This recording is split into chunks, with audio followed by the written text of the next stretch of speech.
So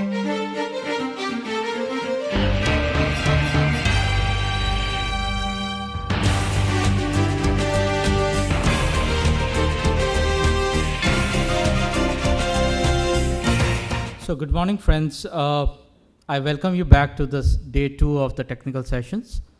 Today we have Paramita Mukherjee, who will be presenting on Plan A, Plan B, Plan C, how far, a new methodology for preparing alternate plans. Paramita Mukherjee is an IT professional with a proven track record of 13 plus years in IT services. She is currently working as project management consultant with Wipro Technologies, one of the top 4 companies in IT businesses in India. She possesses strong leadership capability. Using a system-oriented approach, she has guided many cross-functional teams across different business verticals in project management. She is an electronics and telecommunications engineer by training, with several professional certifications like PMP, Prince2, ITIL V3. She also specializes in the areas of software project management and software quality management. She is a certified SEI audit member and KPMG certified internal auditor. So I welcome Paramita on stage to take her presentation forward. Thank you. Good morning, all of you. I would like to thank PMI to give me this opportunity to come here and speak. And I'll also thank you all to choose and come here and listen to what I have to say. So you all know my topic is Plan A, Plan B, Plan C, and that's like a very generic, statement that we keep giving. Okay, how many plans do you have? As a project manager, are you prepared with a Plan B, or are you prepared with Plan C? So how far should the project manager, keep planning and be prepared always to mitigate any type of risk that would come into the project? Before I start with the presentation, I'll just share an experience, and definitely there is some takeaway from the experience with respect to project management, though this experience is not really related to the type of projects that we do. It's about a vacation that I went for to a place in Sikkim called Gangtok, and it was a vacation, and the last day of the vacation we had to come back from Gangtok, and the flight to Delhi was from Bagdogra, which is around 130 kilometers from Gangtok. So we had booked a cab, and this entire duration of journey is around 3 hours, and we had around 5 hours to catch the flight. So we had enough time, we were very relaxed. The cab came on time, we sat into the cab, and we were enjoying the mountains, and it's like a very hilly area, and what hilly, it's like a mountains, it's our Himalayas there, and so we were enjoying the beauty. After around 1 hour of our journey, the cab driver said that we can't move on because we've got a flat tire. So we were not worried because all of us know there is a extra wheel always in the cab, so he can use that time. We already have 2 hours extra. So he took around 15 minutes to change the wheels, and we were fine, so we were not worried at all, and we again started with our downward journey. After another 45 minutes, again to our shock, the cab again stopped, and again he said that another tire is flat now.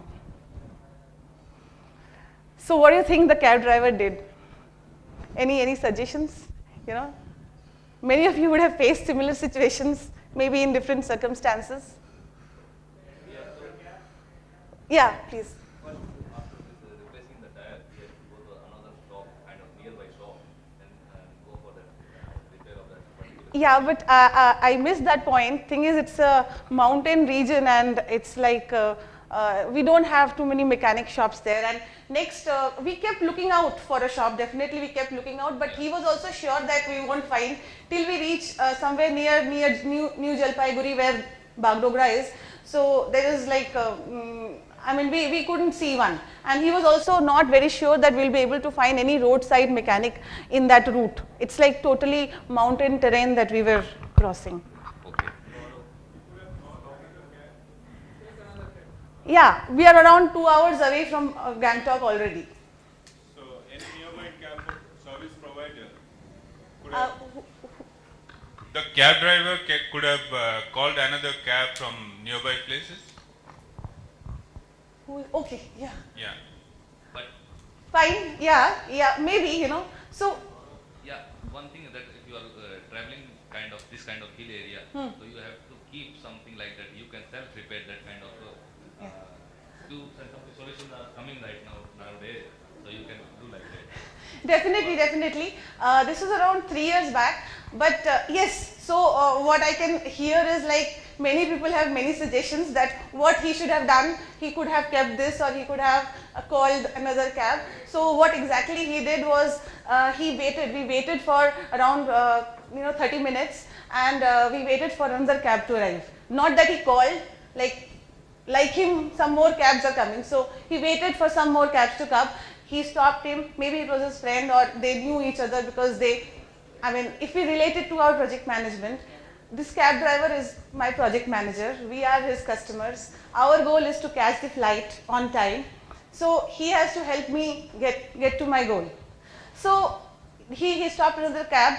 He took the wheel from him, the extra one, the only extra one he also had, and he gave it. I don't know how, but he gave it. There's some story behind that which we came to know later, because we were all surprised why he gave, because he can also get a fat tire, after some time.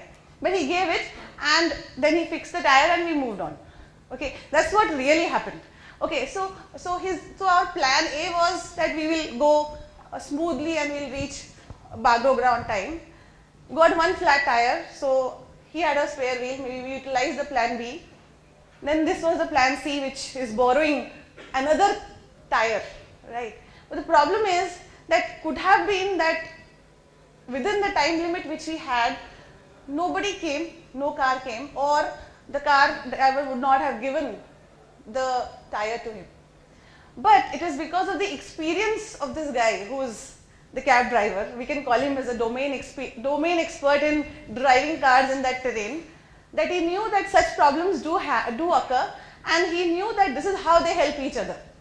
So we can see how we are collaborating also in this case, right? So what we came to know later on was they decided that since the cab driver who gave his tire would reach, which would be ahead of our cab sometime, because we will take some time to fix it, he will give the tire to the first mechanic that he cites, and while we are also reaching that place, we will pick it up. Okay, so that is how, and then we will pass it on to him when he reaches Bagrogra. So they are working in this type of situation where this experience, because they are experienced in handling situations like this.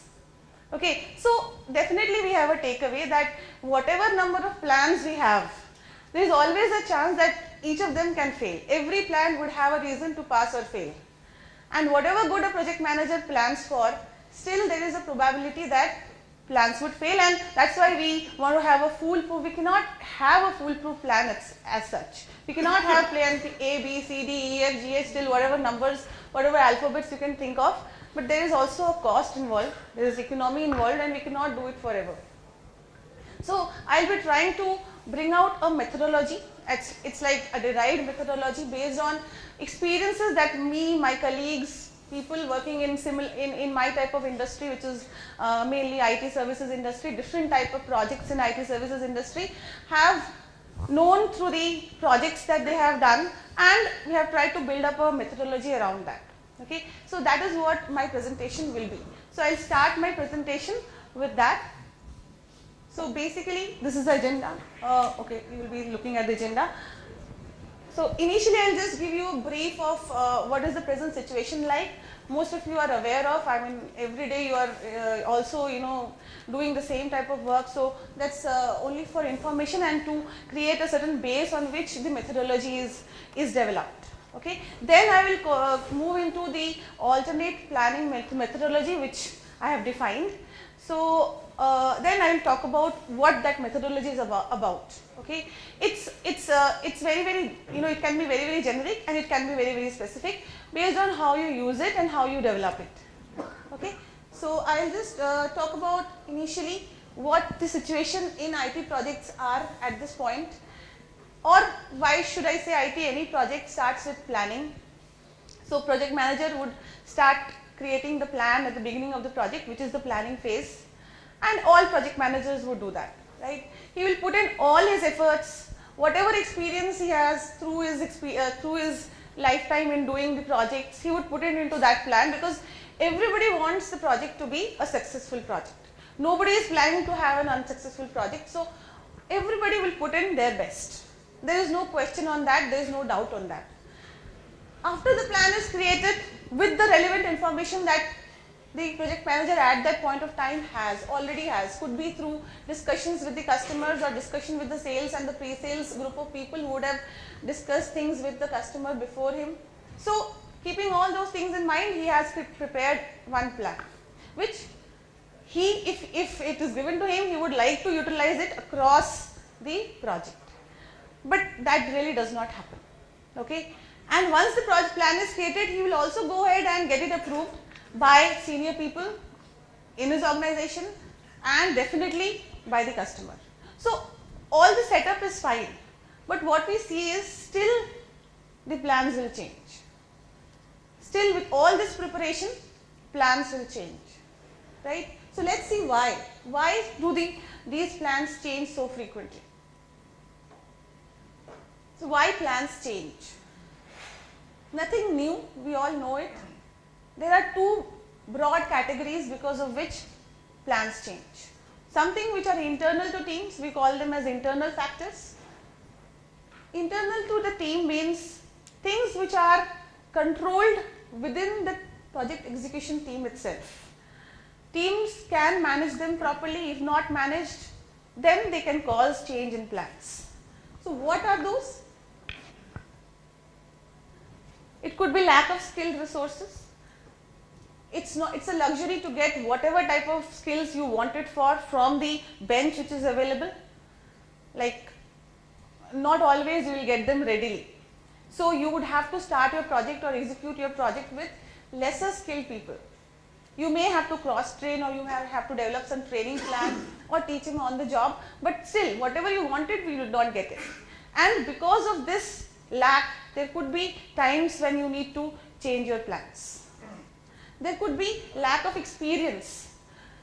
There could be lack of technical competence. Lack of experience and technical competence could be because of some niche technology we are less aware of, the team is less aware of, less number of projects have been executed in that technology.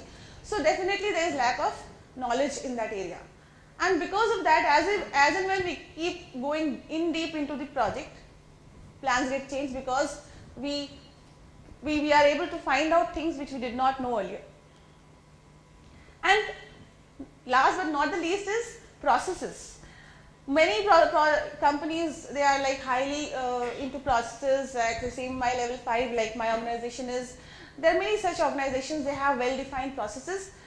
The thing is whether those processes are followed as they should be followed. If not, they can be the reason of change in plans. And there could be situations where process itself was not defined. So that could also cause change in plans. But still all this is something we can control, maybe internally within the teams. If we are more disciplined or we are more proactive, we are able to take a stock of the situation.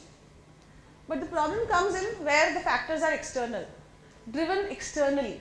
We don't have any control, the teams don't have any control. The first and foremost in that is scope.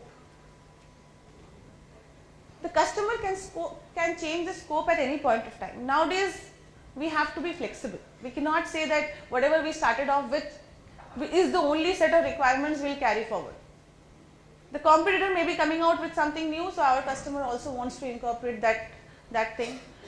Some statutory regulations are given out, and that could be done in any phase of the project, not necessarily it has to be our initiation or planning phase. So whichever phase they are, they can be coming into our project, and we have to incorporate those changes. The customer can give changes in the product quality specifications as well.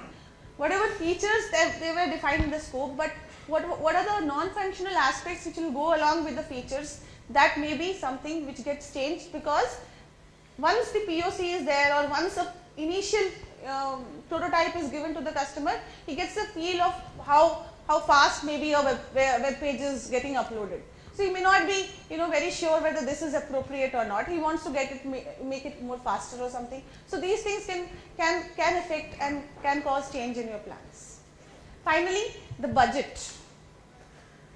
There could be some financial problems with your customer. They might want to reduce the budget of your project, and that could lead to your resources getting reduced and your plans getting changed. So all these are factors which could lead to change in plans, and this I have come out with from question and answers or discussions which I had with project managers, testers, developers, SQAs, different type of people who are working in different projects, and from that I could gather this information. The root causes which lead to the failure of plans. So highest among them goes to the customer driven reasons. Most of them think that it is because of factors which have coming in from the customers, could be because of the change in scope or the timeline or the schedule or the cost, is because this 43% is because of them. And then we have technology related reasons due to which the plans would change. Resources not being available, the right type of resources, right skilled, right experienced resources are not being available. That are also some form an important part of this entire pie, which is the root causes of the failure. And we have incapability, competition related, statutory regulation related, and many other factors which given a lesser percentage of contribution towards this root cause. So overall we now understand that plans will change. Whatever we do, plans will change. So when we already know that plans will change, why do we have to wait for them to affect our project and then think about what we will do next? Okay, that's what in most cases we are doing. Though we talk about having mitigation plans and contingency plans, but what is the extent of those mitigation and contingency plans? How much thought do we give to those plans while we are creating them? Okay, so I will move on to this slide where it's also based on some sort of a discussions which we had with, again, managers, project managers dealing in IT projects, where they say that 90% of the project managers feel that they need alternate plans. Why do they need? Because they have seen that they have to use them, because plans do get changed always. 90% of them are of the opinion that they need them. 60% of the projects do not prepare them. 40% of them do prepare, but they prepare it after the plans have failed. The previous one has failed, then they start preparing it. Okay. 70% of the PMs believe alternate plans should be prepared proactively, not when the previous one has failed, but before that, because once it has failed, you will not get time, you will not have resources to work on the alternate plans. Then what they will have, some sort of a, jugaad, and try to execute whatever is available with. Okay. So that is what I am trying to capture, how we can use the knowledge experience which is there in the organizations. We have been into the IT industry for so long now, more than 30 years. So definitely there is a lot of knowledge and experience available. So why we cannot document that and use it and have younger project managers use it and come out with these alternates before the previous ones fail. Saying is easier, but there are definitely lots of constraints. 70% of them feel that we should have prepared alternate plans, but then why they are not doing it? Right? Why these things are not taken up? There's nothing great in saying that we should do it, but why we are not doing it is a question. So definitely there are some valid constraints why these alternate plans are not created proactively. So I have listed some of them. Could be there are many others which you could be more aware of. So first thing is inability to forecast by the project manager. Is he capable of looking forward? Is he capable of thinking ahead of time and understanding what could be the reasons in my project, in the circumstances of my project, due to which the plans can get changed? In unavailability of time, project managers are the busiest people in the projects. Right? It is their baby and they have to deliver it, that is what's being told. A good project manager is a person who would steer the project through different challenges and deliver the output, deliver whatever the customer wants, gets high CSAT, gets good profits from the organization. All this is what a good project manager is supposed to do. So he has a lot of work and he may not have time, and especially when some of the plans would fail, he would be looking into things, crucial things, and he would not have time to create proper plans at that point of time. Maybe the organization does not budget for creating effort spent in creating such alternate plans. That could also be a reason. He might not be confident on how to make a plan without data available. So always hindsight is 20/20. When things go wrong, we always know what we could have done it properly so that they didn't go wrong. So keeping all these things in mind, there are constraints. Other than these constraints, there are constraints with respect to implementing the alternate plans also. Implementation is also difficult because the teams are so used to using the previous ones. They are used to having a particular way of working, they don't want to move. So there is a tendency to revert to whatever they were doing earlier. And that is why many of the plans are not implemented as even if they are created. The revised plan may not be detailed enough and people don't get they are not able to have faith in the plans that are created alternatively. Maybe they think that it's created in haste and we cannot follow it, and again it will get changed. Why at all go for it? 10 times is changing plans, so why at all follow the new one? So could be some of these things which can cause an inertia within the team and they may not want to use these alternate plans. And finally also, approvals in the middle of the project. The project is going on, in between we have to go for approving these alternate plans, and implementing. Without approval we cannot implement, and then implementation becomes difficult. Okay, so all these are the constraints in implementation. So now I move on to my methodology, which will take care, that is why I discussed these factors, because my methodology will sort of try to take care of the factors which are the constraints which are stopping from creation of these plans or implementation of these plans. Okay, so just to recap, projects will undergo change, that's a universal truth, nobody can deny that, right? And we need to handle these changes. So what do we do to handle these changes? We will identify the need for the alternate plans. It's not necessary that everywhere, every phase we have to have alternate plans. So wherever it is needed, we will try to have plans. Once we have identified the need, we will proactively create those plans. Once we have proactively created these plans, then we will implement those plans appropriately, and that is how it will get implemented. Otherwise, in a haste, nothing will work. So we come to the methodology, which is alternate planning methodology, which is a reference tool which project managers can use to identify the optimum number of alternate plans they can prepare for all the phases of their project. That is the simple objective of this methodology.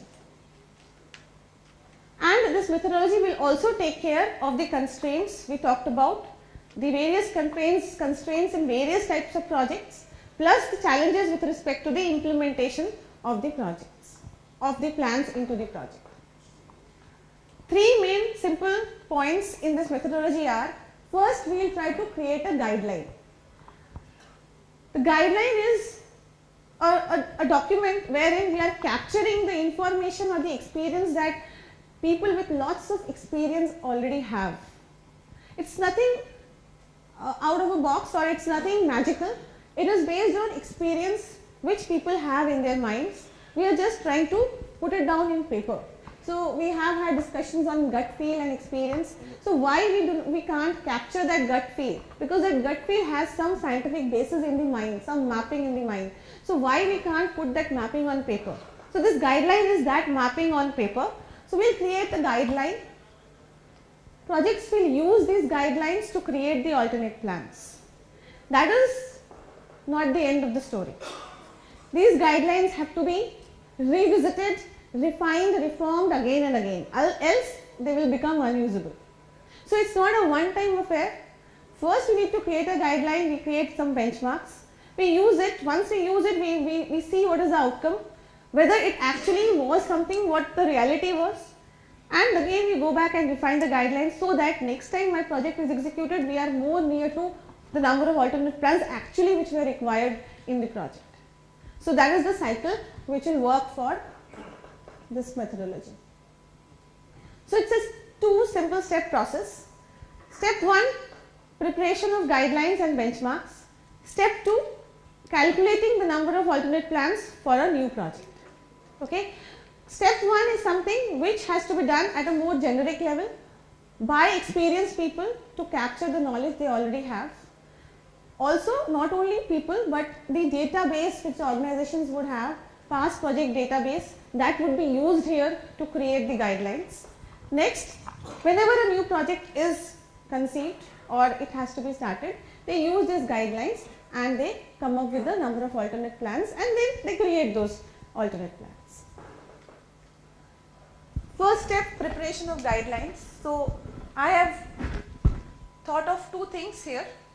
First thing I am calling as a factor table. Now, before I talk about any table, the concept that is there is not every project is same, but there are similar projects, maybe similar with respect to the technology or the domain or the work that is being done or the process that is being followed. So, we will group projects in similar technology bracket. So, here we will go with one type of project. So, when we have identified that type of project, so all of you will be working in some particular area of expertise. So, you will use that as your similar type of project category and then list down the factors, all the constraints. We already know there are so many constraints, I listed down some, maybe your project has some other constraints. So, list down those constraints. When you list down those constraints, definitely some of them will have a higher impact, some will have a lesser impact on the plans. Once you have listed down the factors, we will give them some weights with respect to what is the impact of those plans on your project. If anything changes with respect to those constraints, what would be the impact on the plan of your project? Next, we list down the phases of your project. Every project has a different type of phase, chronological order in which you will execute. A development project will have initiation, requirement, design, coding, testing. Similarly, a maintenance project will have a different, a ERP project, a SAP project, a package implementation project, whatever you can think of will have different phases. So, just list down those phases in a chronological order and also give a weight to it, where higher weight means any change in that phase will have higher impact on the plans that you have in your project. So, once you have these two, this is an example I have taken from a development project where I have listed certain factors and given a weight. This is just an example. These weights have to be decided by you based on your experience of the projects, experience of the constraints, and these weights are comparative. It gives a comparative ratio of one constraint against the other, right? And similarly, I have listed down the phases which are there in a typical development project. Then I will come to the benchmark definition. So, benchmarks are defined based on data from past projects. So, what I do is I will take similar projects which are already got completed. The type of project I selected for the guidelines and guidelines, I take similar projects which have already got completed from the project database that an organization would maintain. Then I will apply the same principles to this project as well. That project also will have certain factors and certain phases. So, I will list them down and find out what is the total weight, which is factors into the phases, and come out with certain total weights for each of the constraints.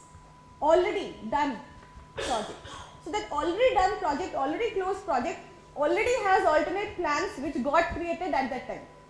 So, I will just relate the two and come up with a table where I would know what weight range in which phase what should be the weights associated, what should be the number of plans corresponding to that weight. So, this is the overall guideline, both the tables together, factors, phases and benchmarks is the set of guidelines that I have. So, then when a new project would come in, I would use my knowledge of what all, the new project manager will say, okay, what all constraints are there in your project, in his project. Then he will say, okay, which are those phases where there is a maximum probability of getting these constraints. So he will come out with a total weight here again. Now we'll use that total weight and use the benchmark table to find out what is the number of alternate plans that he should create for that phase. So we have referred to the benchmarks and the guidelines to come out with the total number of alternate plans he should create. There are certain critical factors which we have to remember in order to make this model work. First is the experience of the people who are creating the guidelines. They have to be really experienced in that domain because they are listing down the factors and they are giving a weightage. For every project, every different type of circumstances, this weightage could be different. So if this is wrong, then entire basis of the calculation gets wrong. What is the reliability of the data that I have taken for creating the benchmarks? That data should be quite credible, so that my output is a credible output which people can use. So, and then clear understanding. Then finally, the most important thing is improving these benchmarks and improving the guidelines when one project gets completed. Otherwise, these benchmarks and the guidelines will not be reusable again. So from this methodology, the project managers will definitely benefit. So they can plan for eventualities in advance, they can be flexible, they can enhance knowledge sharing, because what we see through the methodology is the knowledge is getting shared, right? The experience of people captured in minds are getting shared. Okay, and since team is already having alternate plans with them, the team motivation and the spirit would definitely be higher when plans are already with them. Okay. So with that, I will like to conclude, and thanks again. So happy project management. Thank you, Parmita. And thanks a lot, Parmita, for such an interesting presentation. The key takeaways definitely are that whenever I am traveling to Gangtok, I'll be carrying a spare tire if I'm hiring a cab out there. And definitely alternate plan, or I just knew that there is a control alt del, but there is a alt PM as well, which is there. Thank you, Parmita. If I could call Mr. Manish Dutt to come on stage, please, and facilitate the speaker.